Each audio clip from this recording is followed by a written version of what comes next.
आप सभी को राम राम। मैं दीपक कुमार आप सभी का स्वागत करता हूं ताजा स्टाइल में। दोस्तों, इस समय पश्चिम बंगाल की मुख्यमंत्री ममता बनर्जी बड़ी परेशान है।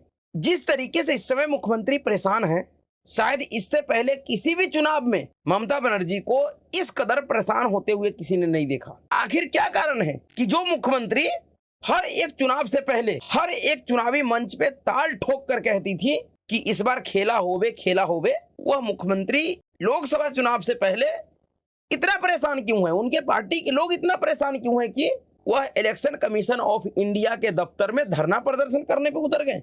आखिर क्या कारण है? क्या कारण है कि मुख्यमंत्री ममता बनर्जी और उनके पार्टी के लोग केंद्रीय जांच एजेंसियों के अधिकारियों पे हमले करवा रहा है? क्या कारण है कि मुख्यमंत्री ममता बनर्जी खुद पश्चिम बंगाल के अपने पार्टी कार्यकर्ताओं से कह रही हैं कि आप केंद्रीय जांच एजेंसी के अधिकारियों के खिलाफ अधिक से अधिक मुकदमे दर्ज करवाइए? मुख्यमंत्री ममता बनर्जी की यह सभी कारनामा इस बात को दर्शाता है कि 2024 के लोकसभा चुनाव से पहले बुरी तरीके से ममता बनर्जी एंड कंपनी डरी हुई है। उनके पार्टी के लोग डरा हुआ है और शायद इसके पीछे का जो कारण है वो यह है कि जिन खिलाड़ियों के दम पे मुख्यमंत्री ममता बनर्जी हर एक चुनाव से पहले ताल ठोक कर कहती थी कि इस बार खेला होवे, इस समय लगभग उनके वह सभी खिलाड़ी किसी न किसी आरोप में जांच एजेंसियों के गिरफ्त में हैं, केंद्रीय जांच एजेंसियों के गिरफ्त में हैं।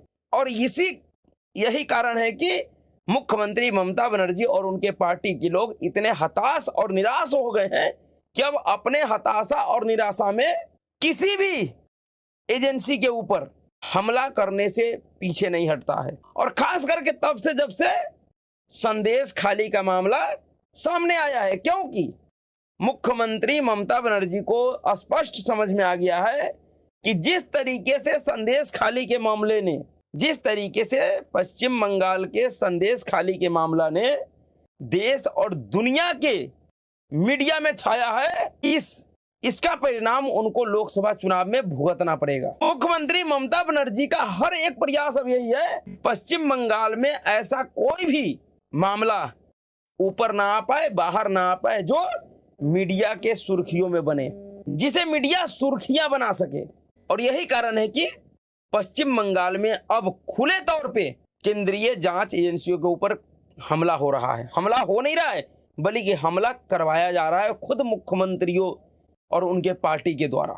जिस प्रदेश की मुख्यमंत्री खुद कहती हो कि जांच एजेंसियों के खिलाफ, सीआरपीएफ के खिलाफ, ईडी के अधिकारियों के खिलाफ, सीबीआई के अधिकारियों के खिलाफ पश्चिम बंगाल की महिलाएं अधिक से अधिक रिपोर्ट लिखाएं, तो आप समझ सकते हैं कि उस राज्य में किस तरीके का माहौल है। अभी 6 अप्रैल को एक ब्लास्ट से जुड़े हुए जांच करने के मामले में राष्ट्रीय जांच एजेंसी एनआईए के ऊपर, जो पूरे देश में आतंक विरोधी मामलों की जांच करती है, इस तरीके के जांच के सिलसिले में जो पश्चिम बंगाल गई थी उनके ऊपर टीएमसी के लोगों ने हमला कर दिया। उस हमले में जांच एजेंसी एनआईए के एक अधिकारी बुरी तरीके से घायल हो गया और कई एक अधिकारियों को चोट लगा है। और अब मुख्यमंत्री ममता बनर्जी के निर्देशानुसार उन जांच एजेंसी के अधिकारियों के खिलाफ ही वहां की महिलाएं, जिन अपराधी को पकड़ने के लिए गया था जांच एजेंसी, अरेस्ट करने गया था, उन्हीं अपराधियों के घर के महिला, उसके आस पड़ोस के महिला जांच एजेंसी के अधिकारियों के ऊपर छेड़छाड़ का मुकदमा दर्ज करवा दिया है। जिस मुकदमे को लेकर बंगाल पुलिस ने जांच एजेंसी के अधिकारियों को सम्मन भी जारी कर दिया। पश्चिम बंगाल में ये सब हो क्या रहा है?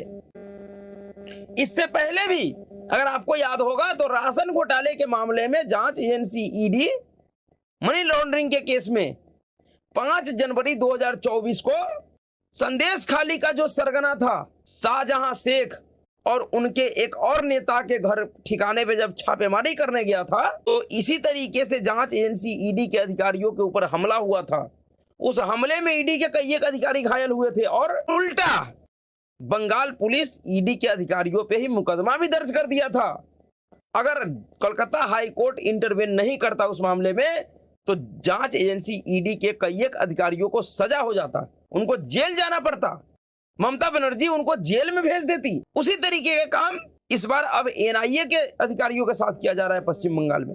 दरअसल अपने गुर्गों की गिरफ्तारी से मुख्यमंत्री ममता बनर्जी बुरी तरीके से डरी हुई है। उनको समझ में नहीं आ रहा कि जिस तरीके से एक के बाद उनके पार्टी के गुर्गा जो उनके लिए काम करता था, उनके लिए लोगों को डराकर धमकाकर उनको वोट दिलवाता था, उनको जितवाता था, अगर वो सभी के सभी गुर्गा अगर गिरफ्तार कर लिए जाते हैं केंद्रीय जांच एजेंसियों के द्वारा, तो फिर मुख्यमंत्री ममता बनर्जी किसके दम पे चुनाव लड़ेंगी? क्योंकि जिस तरीके से मुख्यमंत्री ममता बनर्जी और उनके सरकार के खिलाफ पश्चिम बंगाल में माहौल है, जिस तरीके से लोग उनके सत्ता से परेशान हैं, उनके सिस्टम से परेशान है, उनके भ्रष्टाचार से परेशान है, मुख्यमंत्री ममता बनर्जी को यह समझ में आ गया कि अगर इन लोगों के ऊपर शाहजहां शेख जैसे लोग अगर दबाव बना के न रखे, अनुव्रत मंडल जैसे लोग दबाव बनाकर न रखे, शिबू हाजरा जैसे लोग दबाव बनाकर न रखेगा, ज्योतिप्रिय मलिक जैसे लोग दबाव बनाकर नहीं रखेगा,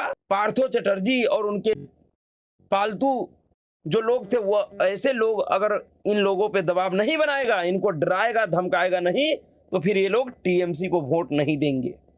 और अगर टीएमसी को वोट नहीं दिया, अगर ये लोग अपने मर्जी से अपने पसंद से अगर किसी दूसरे पार्टी को वोट दिया, तो फिर टीएमसी का जो राजनीतिक वजूद है वो खतरे में पड़ जाएंगी। जो मुख्यमंत्री ममता बनर्जी पिछले 15 वर्षों से लगातार मुख्यमंत्री बनकर पश्चिम बंगाल की गद्दी पर बैठी हुई हैं, उनका वह गद्दी खतरे में पड़ जाएंगी, उनसे वो गद्दी छीन सकती है। और इसीलिए मुख्यमंत्री ममता बनर्जी अपने इन तमाम गुर्गों को जेल में जाने के बाद भी पश्चिम बंगाल में केंद्रीय जांच एजेंसियों को निशाना बनाकर यह संदेश दे रही हैं अपने पालतू कार्यकर्ताओं के बीच में कि इन लोगों के जेल जाने के बाद भी अभी भी तुम्हारा जो पावर है, पोजीशन है, वो कम नहीं हुआ है, तुम अभी भी मजबूत हो। अगर तुम चाहो तो अगर जांच एजेंसियों को तुम पीट सकते हो, तो फिर ये पश्चिम बंगाल में रहने वाले जो लोग हैं वो क्या है, तुम इसे भी डरा धमकाकर वोट दिलवा सकते हो। तुम निराश मत हो, तुम ये मत सोचो कि तुम्हारा शाहजहां शेख जेल चला गया है, उत्तम सरदार जेल चला गया है, शिबू हाजरा जेल चला गया है।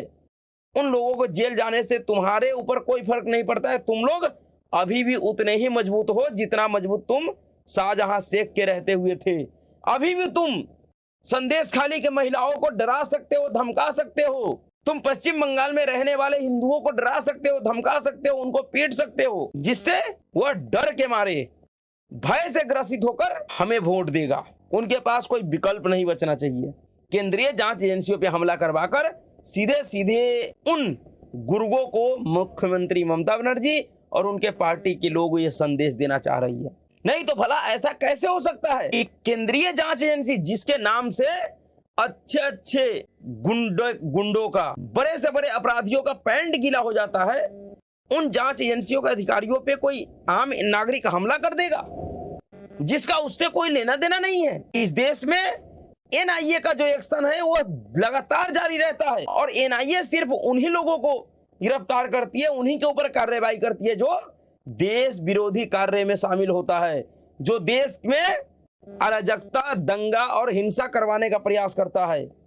एनआईए किसी भ्रष्टाचार के आरोपी को गिरफ्तार नहीं करती है, उनके ऊपर कार्रवाई नहीं करती है। जो लोग देश विरोध में, भारत विरोध में, भारत के खिलाफ षड्यंत्र करने में, भारत में बम ब्लास्ट करने में शामिल होते हैं, उन लोगों की जांच एनआईए करती है, उनके ऊपर कार्रवाई एनआईए करती है। किसी आतंकवादी से अगर किसी का संबंध है, कोई ऐसा गिरोह चला रहा है जो देश हित के खिलाफ है, ऐसे लोगों के खिलाफ एनआईए काम करती है। लेकिन ममता बनर्जी ने एनआईए को भी नहीं छोड़ा। क्यों नहीं छोड़ा? क्योंकि ममता बनर्जी को पता है कि अगर पश्चिम बंगाल में एनआईए अगर छापेमारी करेगी, अगर उनको फ्री हैंड दिया गया, उनके ऊपर अगर अंकुश नहीं लगाया गया, तो फिर जो बचा खुचा टीएमसी का जो कैडर है, जो टीएमसी पार्टी के लिए बम बनाती हैं, अवैध असले बनाते हैं, जिससे चुनाव के दौरान हिंसा किया जा सके, लोगों को निशाना बनाया जा सके, लोगों के घरों पे बम फेंका जा सके, लोगों के घरों में आग लगाया जा सके, उन गिरोहों का सफाया कर देगा जांच एजेंसी। उन सभी लोगों को चुन चुन कर जेल भेज देगा। और अगर ऐसा हो गया तो टीएमसी अपने आप ही खत्म हो जाएगी, क्योंकि टीएमसी का राजनीतिक वजूद ही इसी तरीके के अपराधियों के ऊपर टिका हुआ है। और सिर्फ टीएमसी नहीं, देश में जितने भी क्षेत्रीय दल हैं, उन सभी क्षेत्रीय दलों की राजनीतिक जनाधार के जड़ में अगर जाइए तो आपको वहां पे कोई शाहजहां से, कोई अफजाल अंसारी, कोई मुख्तार अंसारी, कोई अतीक अहमद, कोई साहबुद्दीन, कोई आनंद मोहन, कोई राज वल्लभ, इसी तरीके के लोग मिलेंगे, कोई पप्पू यादव, ऐसे ही लोग मिलेंगे जिनके भय से, जिनके डर से आम जनता उस पार्टी को वोट देता है, उनको वोट देता है और उसी से उनका राजनीतिक जनाधार टिका हुआ रहता है। और बाहर दिखाने के लिए कहता है कि वह चुनाव जीत कर आया, बल्कि वो चुनाव जीतता नहीं है, बल्कि डरा कर धमका कर लोगों का चुनाव छीनता है। इसे चुनाव जीत लेना नहीं, इसे चुनाव छीनना कहा जा सकता है। इसे वोट लेना नहीं, इसे वोट छीनना कहा जा सकता है। नहीं तो ऐसे कैसे हो सकता है कि जब भी पश्चिम बंगाल में किसी भी चुनाव के नतीजे घोषित होते हैं, उस चुनाव नतीजे के घोषित होते होते भी अपने ही घरों को पश्चिम बंगाल के लोगों को छोड़कर दूसरे प्रदेशों में जाकर शरण लेना पड़ता है। हिंसा होती है, अराजकता होता है, बम ब्लास्ट होता है, आगजनी होती है। दूसरे प्रदेशों में तो ऐसा नहीं होता है, सिर्फ पश्चिम बंगाल में ही क्यों? क्योंकि पश्चिम बंगाल में जो भी राजनीतिक दल सत्ता में रहा है, चाहे लेफ्टिस्ट हो, वामपंथी हो या टीएमसी, इन सभी राजनीतिक दलों का जो राजनीतिक जनाधार है वो इसी तरीके के अपराध के कंक्रीट पे खड़ा है, जिसमें से अगर अपराध के कंक्रीट को निकाल दिया जाए तो इनका ये राजनीतिक महल है वो स्वयं ही धराशायी हो जाएगा। और यही कारण है, इन्हीं अपराधियों को बचाना है, जिसके लिए आम आदमी पार्टी के सांसद नेता एक तरफ दिल्ली में केंद्रीय चुनाव आयुक्त के कार्यालय के बाहर धरना दे रहे हैं, उनके अंदर धरना दे रहे हैं, धरना देने का प्रयास कर रहे हैं, तो दूसरी तरफ टीएमसी नेताओं के साथ अभिजीत बनर्जी की अगुवाई में, अभिषेक बनर्जी की अगुवाई में पश्चिम बंगाल के राज्यपाल से मुलाकात किया जा रहा है। और उनका यह शिकायत है कि जो पश्चिम बंगाल का डीजीपी था उसको क्यों बदल दिया गया, क्योंकि टीएमसी को पता था कि जब तक पश्चिम बंगाल का डीजीपी राजीव कुमार है, जिसको बचाने के लिए खुद मुख्यमंत्री सीबीआई ऑफिस में जाकर धरना दी थी, एक तरीके से सीबीआई ऑफिस को बंधक बना लिया था, उस राजीव कुमार के रहते हुए टीएमसी को किसी प्रकार का कोई परेशानी नहीं होने वाला था। लेकिन चुनाव आयोग ने उस राजीव कुमार को पूरी चुनाव प्रक्रिया के दौरान के लिए उन्हें सस्पेंड कर दिया है, जिससे टीएमसी और हताश और निराश हो गई है। पहले से जो इनके गुर्गे थे, जो इनके लिए खेला करते थे, वो सब के सब जेल में है।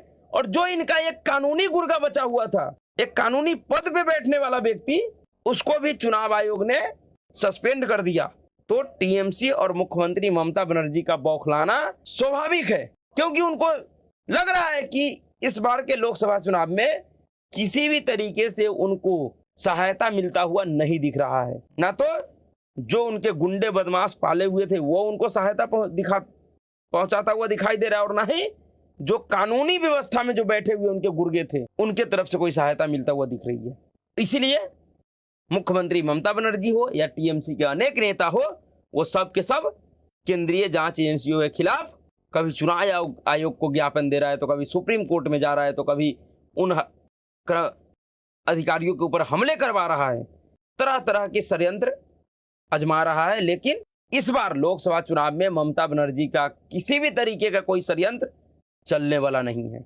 हर एक षड्यंत्र का काट केंद्रीय गृह मंत्रालय ने पहले से ही तैयार करके रख लिया है, और यह मुख्यमंत्री ममता बनर्जी को पहले ही समझ में आ चुका है। उनको पता चल चुका है कि इस बार पश्चिम बंगाल में किस तरीके का तैयारी है, और उसी तैयारी को किसी भी तरीके से भेदने का प्रयास टीएमसी और उनके नेता और उनके कार्यकर्ता बार बार कर रहे हैं, लेकिन वो भेद पाएंगे इस बार मुश्किल लग रहा है। देखिए आगे क्या होता है। क्या फिर से चुनाव में पश्चिम बंगाल अपने उस रक्त रंजित चरित्र को दोहराता है, या इस बार का चुनाव शांतिपूर्ण तरीके से हो जाता है। अभी के लिए इतना ही। अगर आपको वीडियो अच्छा लगा तो वीडियो को लाइक कीजिएगा, शेयर कीजिएगा और चैनल को सब्सक्राइब कीजिएगा। नमस्कार।